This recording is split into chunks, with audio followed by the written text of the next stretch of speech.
Հիմա աշխարհը արդեն սկսել է հասկանալ, որ իսլամը դա հավատ չէ։ Ինչքան էլ մեզ համոզում են, որ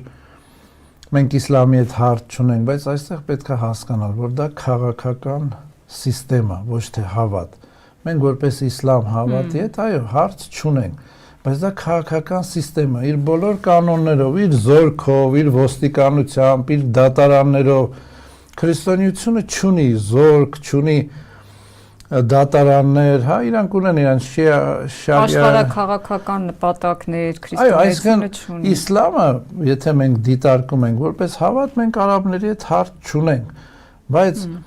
նա վաղուց էլ հավատ չստեղծման օրից հավատ չի եղել, նա եղել է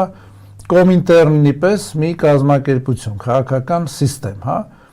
եւ այդ քաղաքական սիստեմի հետ Տրամպն էլ է հասկացել, Տրամպն էլ է վտանգ տեսնում, ասում է քրիստոնեական բալանսա կորում, բայց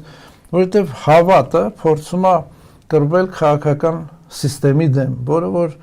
անհնար է, ասել եմ ասում, նրանք ունեն դատարաններ, ոստիկանություն, զորք, իսկ մենք չունենք որպես քրիստոնյա եւ